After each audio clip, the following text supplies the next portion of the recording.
Welcome to Between the Shelves, the premier Save-O Library podcast. This is a What Are You Into episode, and joining me this week is Tori. Hello. Welcome back, Tori. Thank you for having me. So, what are you into, Tori? I have a couple of things, so we can go back and forth. Sure. You want to start off? I have a feeling our things are going to be very different. The first thing that I am very into at the moment is a television show. As I've mentioned on the podcast before, I'm really into reality shows. And right now I'm really into a show on ABC that's called, or I think it's actually on CBS, a network television show called Claim to Fame. Are you familiar with it? I am not. Okay. I keep talking about it. I can't move past it. So Claim to Fame, there's 2 seasons, and it's hosted by Kevin Jonas and Frankie Jonas. And the concept of it is they get a bunch of people in a house together who are all related to a celebrity. And nobody knows what celebrity anybody else is related to. So they spend their time in the house trying to figure out who is everybody else related to, and kicking out other people by guessing who they're related to until only one person is left, and they win $100,000. Okay, this is ringing a bell for me now. I might have seen a commercial for this. So yeah, it's a great premise. Yes, and the caliber of celebrity relatives, that's a weird way to phrase it, I feel like, but that they're able to get, especially on the second season, they're on season 2, has really been amazing. And as a viewer trying to figure it out, because I consider myself a student of pop culture, so trying to really rack my brain and figure out who's related to who is a lot of fun.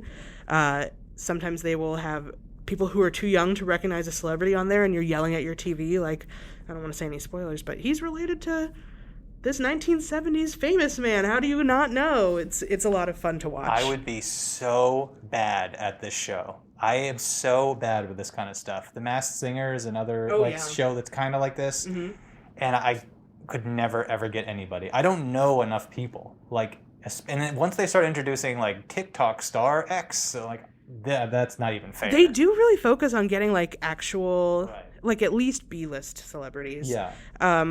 For an example, like they've had somebody who's related to a U.S. president. They've had Oscar-winning actors. They've had some sports people, like famous sports people. The first season, they had a plot point that went through the whole season that I enjoyed as a viewer who was part of this problem. They had somebody who was related to a country music star, and they were getting so many hints about which star, but nobody else who was in the house listened to country music. So no matter how many clues they got, no one could figure out who he was related to. They had voted out the one person who would have been able to help them. So he made it all the way to the end of the season, and still nobody knew who he was related to. So he won. No. Oh, okay. No, there was a twist that. Okay. Well, I guess that is a spoiler. So do they have to do like challenges and stuff too to like get more hints? Or they do, and they're like silly minigame type things, but the winner will get like a really good clue in the form of like hieroglyphics that reveal something about a person, and the games themselves will sometimes reveal like a clue or sometimes give you false information to throw you off the scent.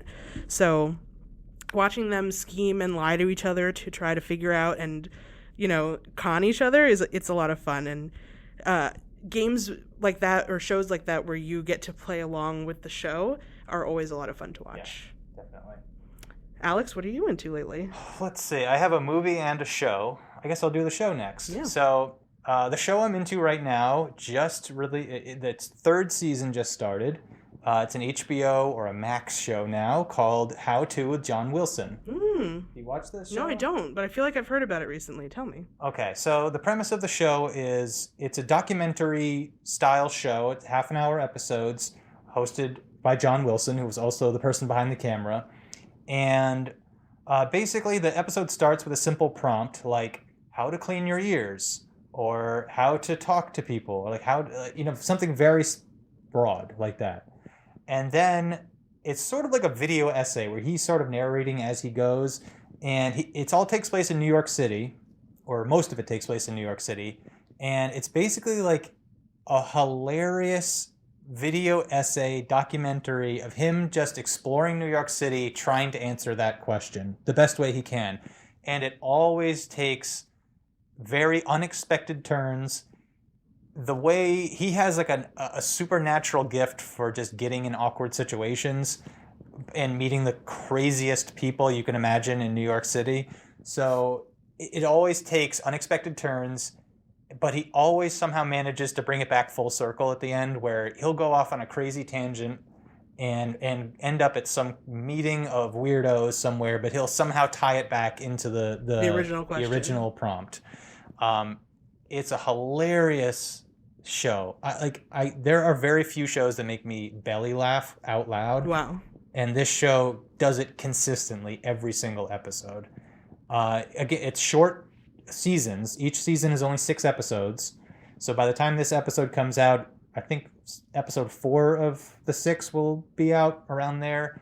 But you go back to season 1. They're not even in an order. You can watch them out of order. You can pick and choose. But they're so funny. It's probably the best thing on TV right now. And I'm saying that not watching a lot of TV, but... Besides Claim to Fame, obviously. Besides Claim to Fame. Do you have a favorite thing that he explored throughout the few seasons? See, so the way... he goes on so many tangents that it's hard to, like, remember what took place in what episode. So as I've been waiting for the next episode of season 3 to come out, I've been going back and starting from the beginning again. And the last one I just watched was... how to split a bill, or how to pay a bill. I forget what the prompt was exactly, but like, how to split a bill. Mm-hmm. And that's a great episode. It goes off on some pretty crazy tangents. Another episode from season 1 that's probably the most talked about episode from season 1 is how to cover your furniture, I think is what the prompt is. And it starts with him like interviewing people who like put plastic covers over their furniture and stuff, and then it goes on a crazy tangent that I'm not going to spoil here, but make sure you're watching this when your kids are asleep. Ooh. And it's definitely not a show to watch with it's a mature audience show. Not a family-friendly show. Not a family-friendly show. But man, it's such a good show. It's a voyeurist dream. So if you love that kind of stuff, maybe if you're a reality TV show, you might even like it. Fan too. So it sounds like a lot of fun. Yeah, and it's a great show, and like the art of the show is in the editing. Like he has a way of matching what he's shooting with what he's talking about, where it's so hard to describe in an audio format, but watch a trailer, just YouTube it if you're even slightly curious. It is so funny. I feel like he's really tapping into something where there's going to be a lot of clones of the show coming out. I thought I heard that this might be the last season, so I wouldn't be surprised if somebody kind of carried this torch after the show was gone. I don't know. There's something about this show. I've never seen anything like it before, but it's really tapping into something. I think it's hard to say, but I feel like we're in kind of like an era now where we're kind of past like voyeurism in reality TV, where we're kind of going in like even further. We're going into like real life. Where like editing is sort of the medium now, almost, because we're all good at editing now on our phones. We're always curating our own lives. Sure. I feel like editing all of reality, like he uses New York City as kind of like his playground, basically, to just capture raw, just the essence of the city, and then edits it in a way to make it, in this case, funny. But I don't know. There's something to this show where it's going to be something we talk about in the future. The start of a cultural moment, perhaps. I think so. I can't talk highly enough about it. Oh. How To with Jon Wilson. Check it out. There's only like 18 episodes. I will be they're short. For sure. So that's the first thing I'm into. Back to Tory. Okay. I don't know if this has been done before, but I'm going to highlight one specific song that I've really been into. I go into this phase like maybe once a year where I really get into the song What a Fool Believes by the Doobie Brothers. It's an excellent song. I'll edit it so it's playing right now. Put a little clip in there. The song came out in 1979, and it was written by Michael McDonald and Kenny Loggins. We've got Alex dancing to a Phantom song at the moment. And it's just such a delightful combination of parts that come together into a perfect song. I think the Michael McDonald era of the Doobie Brothers is very distinct in the way that it sounded, and so he famously would be hired by lots of people to do background vocals on their songs because he was such a talented vocalist, and he's got this amazing falsetto that's layered and layered and layered on top of itself, and these jangly synths during the whole song. It's cheerful and jaunty. The lyrics are kind of deep. What a Fool Believes no wise man has the power to reason away, but with a jaunty tune going on in the background, he's saying that. And I will just get into these moods, which I'm in right now, where I will listen to that song multiple times a day, every day. And I can't recommend it enough.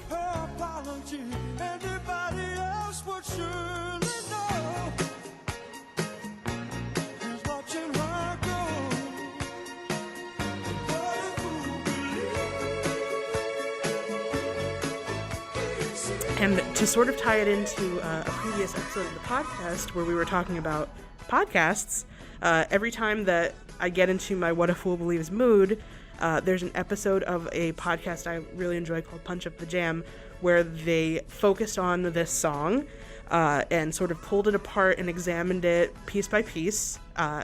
Usually they would talk about songs that they didn't like, but they loved this song. And then they... No notes. No notes. All of their notes were, this song's amazing, and we don't want to stop listening to it to talk about it. We just want to keep playing. Is that how you discovered the song, or did you know about the song? No, I've known the song for a long time, but I listened through every episode of that podcast in order, and when they got to that episode, I was like, wow, they've really encapsulated why this song is great. One of the hosts of the show, her dad was a music producer back in like the 70s and 80s in LA, so he had a lot of comments about like the session musicians at the time and how the song would have been pieced together. So that episode in particular is really informative as well as really entertaining and funny. Yeah, I'll put a link in the description. Go check out that CD, or maybe we have it on vinyl at the library. Or maybe even on Freegal? Maybe even on Freegal. I don't know if we have that anymore. I don't know. Edit point. Sounds great. I have one more thing or two more things to talk about. So I'll just go into it right now. So I think I've mentioned this on previous episodes. As a matter of fact, I know I have. I've been on sort of a journey watching every Oscar Best Picture winner. I started in 1927 when they started having this award, and we've been working my way to present. A really daunting task, honestly. Yes. I'm only watching the movies I haven't seen. So I've been skipping a lot of years. So I think I'm up to 55 right now, and I only have like 8 more to go. So I've basically seen everything after in like the mid-70s and on. But the most recent one I've seen is one that has been on my to-watch list for a long time, and I'm so happy that this task I put on this challenge I've presented myself has finally given me an opportunity to watch it. The movie is On the Waterfront. Oh, yeah. With Marlon Brando. Man, this movie is good. Like, wow. Can you give like a brief synopsis of what it's about? Yeah, so Marlon Brando is he's a dock worker, and he's kind of gotten mixed up in the mob a little bit. And the inciting incident that starts off the movie is he kind of helps the mob put a hit out on a guy. As a result of Marlon Brando's actions, a man ends up being killed by the mob.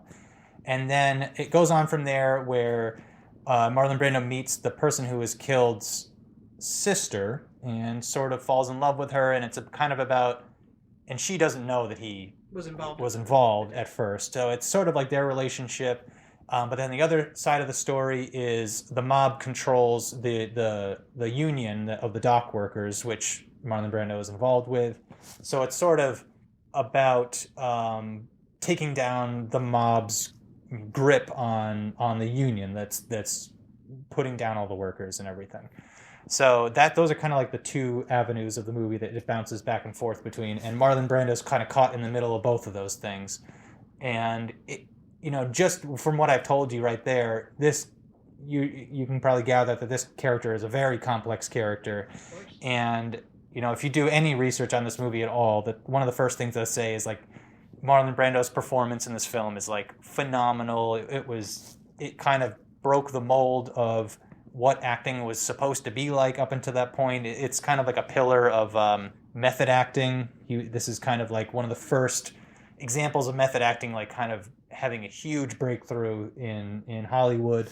And then after this, there's a lot of like film historians talk about like there was a before On the Waterfront area of film, and then there was a post On the Waterfront film kind of era. And I kind of can see that now, having watched all these movies consecutively up to this point and knowing where it goes from here, where this movie is just so grounded in realism and Marlon Brando's performance is, a lot of it had improv, which was not done a lot in those times. So it's interesting seeing like where cinema kind of goes from here, where a lot, you can kind of tell that like a lot of actors saw this and were like, oh, we can do that, and everyone was trying to replicate him for years to come. So yeah, it's a great movie. I mean, I've talked about the acting enough. The acting is phenomenal, not just for Marlon Brando, but the direction and the cinematography especially is like amazing, like amazing. Again, it's all very grounded in reality, but there's a lot of like religious symbolism. Everything's shot either from really low or really high, kind of looking down on the characters. So it's there's just so much I could dig into this movie, but I don't want to bore our listeners. But man, it's so great. It's so great. Oh, and another thing that was kind of revolutionary about this movie is a lot of it was shot on location, not in studios. So it just adds to like the realism and like the grittiness of this movie. And it's all for every, all of that combined. It's no wonder that like Martin Scorsese considers this like his favorite movie of all time, because like it's a very like New York, like gritty movie. So yeah, I don't know, On the Waterfront, definitely check it out if you haven't. It's a 5-star film for me. So happy I finally got to see it. It's awesome to have a sort of an in to older movies like that, because like you mentioned, I think probably for a lot of younger people, I've seen a lot of movies that from like the 70s forward, but sometimes it's hard to latch on to stuff from older movies, sort of because it didn't have that realism that it's grounded in. So I'm definitely going to check that one out, and yeah, having an example of a really good older movie I always enjoy. Yeah, this is the second time I've kind of done this similar challenge where I've started like really, really far back and worked my way forward, and it's really given me a different appreciation for film and how it's evolved over time. So if you're a movie buff, it's a worthwhile challenge. I mean, as everyone probably knows, the Best Picture winners most years, I'll say, are not the best picture of the year. And in fact, most years, they outright stink. Like, I have seen some of the worst movies I've ever seen doing this challenge, but it's always counterbalanced. For every like 3 or 4 stinkers I see, I watch it On the Waterfront. So it's been worthwhile overall. That's awesome. But yeah, it's great. Okay, well, that's all we got for this episode then. Thank you so much, Tori, for joining me again. Thank you for having me. All right, thanks everyone. Bye.